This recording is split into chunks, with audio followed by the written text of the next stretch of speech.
शहर हैदराबाद की बुजुर्ग शख्सियात और चिराग चिश्तिया के हामिल हजरात यूसुफैन रहमतुल्लाह अलैह की उर्स-ए-शरीफ तकारीब का आगाज आज से अमल में आया। अज़ीमुश्शान पैमाने पर जुलूस संदल माली मुबारक शहर की तारीखी मक्का मस्जिद से बरामद हुआ। ये देर रात गए नामपल्ली में वाक़े बारगाह शरीफ पहुंचेगा। इसी सिलसिले में रियासती वक्फ बोर्ड के चेयरमैन अलहाज मोहम्मद सलीम और हैदराबाद के डिप्टी मेयर बाबा फसीउद्दीन ने हजरत ममदूह की बारगाह में हाजिरी देकर फूलों की चादर का नजराना पेश किया और बारगाह खुदाबंदी में भारत के हालात सेक्युलर होने की दुआएं की।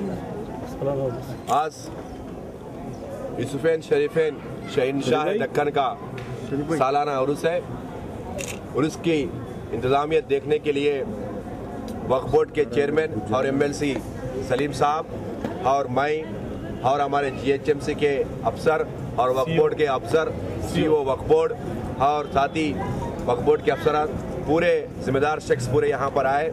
और सालाना उर्स में आने वाले ज़ाहिरीन के लिए तकलीफ ना हो। और ज़ाहिरीन क्योंकि यूसुफैन शरीफैन आज से नहीं, तारीख़ तेलंगाना से जब लेकर आज तक, आज तेलंगाना के CM KCR साहब भी इस बारगाह से बहुत अक़ीदतमंद है। तारीख़ तेलंगाना जब शुरू हो रहा था, जब तारीख़ तेलंगाना जब 2001 में KCR साहब शुरू कर रहे थे, इसी बारगाह में यूसुफैन शरीफैन के पास आकर चादर चढ़ाकर तारीख़ तेलंगाना शुरू किया। अल्हम्दुलिल्लाह आज अलहदा तेलंगाना भी हो गया यूसुफैन शरीफैन के दुआओं से और सुनहरा तेलंगाना की तरफ कदम बढ़ा रहे हैं। बहुत अक़ीदतमंद से यहाँ दरगाह को लोग आते हैं, पूरे हिंदुस्तान से दुनिया से यहाँ पर अक़ीदतमंद लोग आते हैं। आने की वजह से जो भी यहाँ पर अक़ीदतमंद ज़ाहिरीन जो आते हैं उनको तकलीफ ना हो, लिहाजा बल्दिया की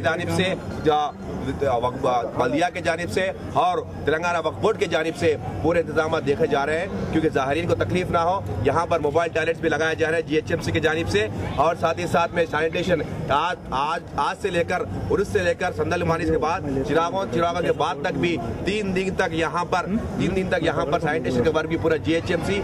स्पेशल कार्ड लगाकर SS को यहाँ पर अपॉइंट करके रखे हैं और साथ ही साथ में मोबाइल टॉयलेट्स भी ज़ाहिरीन को तकलीफ ना, क्योंकि क्राउड ज़्यादा रहता है लिहाजा तकलीफ ना हो, मोबाइल टॉयलेट्स भी हमने यहाँ पर इंतजाम किए हैं। और साथ ही साथ में पुलिस का लॉ एंड ऑर्डर भी प्रॉब्लम ना हो, पुलिस भी यहाँ पर ज़्यादा से ज़्यादा पुलिस को भी यहाँ पर हम लोग यहाँ पर रख रहे हैं क्योंकि ज़ाहिरीन आ रहे हैं, क्योंकि किसी को तकलीफ ना हो। तो लिहाजा जो भी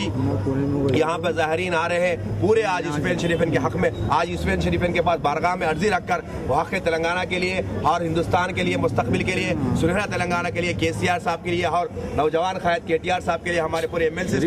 के लिए यूसुफैन शरीफ के पास बारगाह में दुआ करें क्योंकि इस बारगाह से कोई खाली हाथ नहीं गया। पूरे सबसे गुजारिश है आज यहाँ इस दरबार में ठहर के हम यही दुआ करते हैं कि आपकी शख्सी दिलचस्पी और हमारे बिलखुसूस हमारे चेयरमैन MLC और हमारे चेयरमैन आज से नहीं कब से ही यहाँ दरगाहों से बहुत अक़ीदतमंद है। आप खुसूसी दिलचस्पी लगाकर आज यहाँ पर पर्सनली आप आकर आज रस्म पूरी कर